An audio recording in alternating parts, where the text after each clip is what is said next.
Welcome to the Real News Network. I'm Paul Jay in Washington.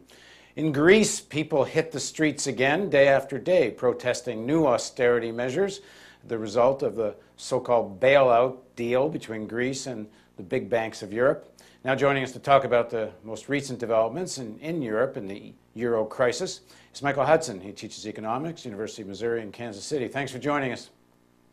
Thank you very much, Paul. So what's the latest in terms of how this seems to be unraveling? It seems like one week we read there's a deal and everyone's heaving a sigh of relief and the markets go back up, and the next week it's all back in the tank again.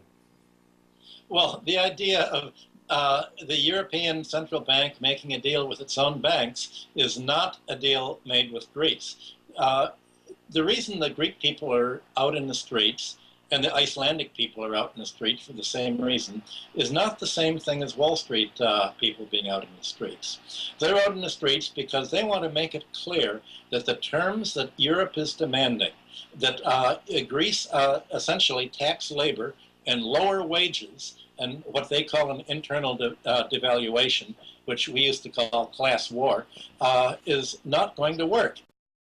Right now, the European Central Bank is proposing to create wealth on a computer keyboard, IOUs by the Central Bank of Europe, that it will then lend to the French banks and to the German banks and other banks that hold Greek bonds. And then they go to Greece and say, now you have to cut Social Security, cut wages, cut pensions, and take it out of labor's hide.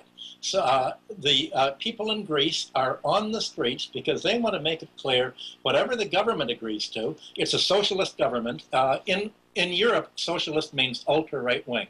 It used to mean what we called fascist, but they call it socialism in an attempt to fool people. The Greek people have said, look, the government now has about a 10% approval rating. Whatever the European Central Bank agrees with Germany and France, we're not party to.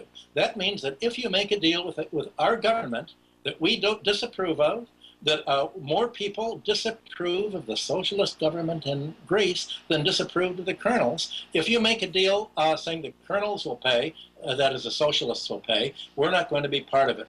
For the last 400 years, there's been a basic principle in international finance, and that is an international official debt of a government has to be entered into democratically.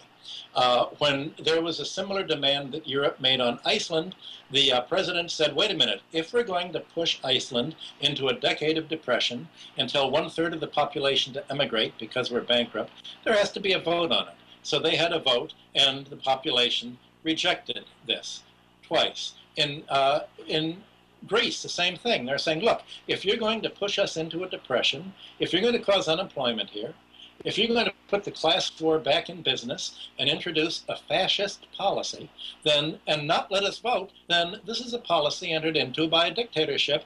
When we take power, when there is an election, when we do have a referendum, we're going to repudiate the debt, and you bastards will get nothing. And they can say that under international law. The reason they're out on the streets is to say, we're giving you fair warning. We're letting all of the world know that this government does not represent us. So if Greece defaults, what's next? Not default. There's no thought of defaulting. Greece will repudiate the debt. The debt was taken into fraudulently. It was organized by Wall Street crooks to conceal the volume of the debt, and the European banks have bought this debt that can't be paid. All the Greeks have to say is a simple principle: a debt that can't be paid won't be. And that's what they're saying. They're saying, look, you're not going to push us into depression saying that's going to help us pay the debt. All it's going to do is say, you Europeans are coming in and you say, we have our fascist government there.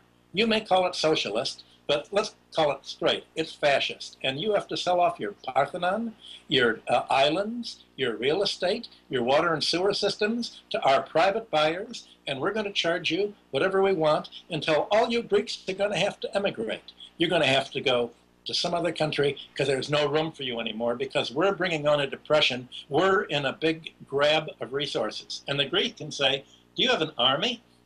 I mean, that's what Stalin said about the Pope.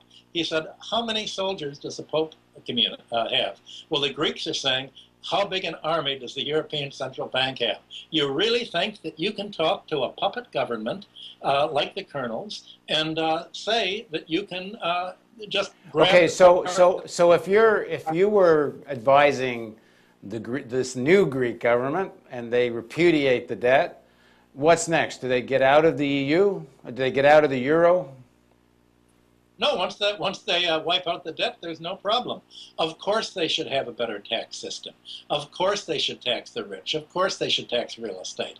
All of that has to be done. But the European program is not saying tax real estate, tax the rich. They're saying let's use this crisis as an opportunity to really fight against labor. Let's cut labor salaries in half and make a bonanza for the employers, a bonanza for the financial sector and the real estate sector. And the Greeks are saying, look, you better have an army if you're going to grab our land, because the only way you're going to achieve what you want is by an invasion. That's the only way that people in the past, for thousands of years, have been able to grab land and public infrastructure and water and sewer systems and museums.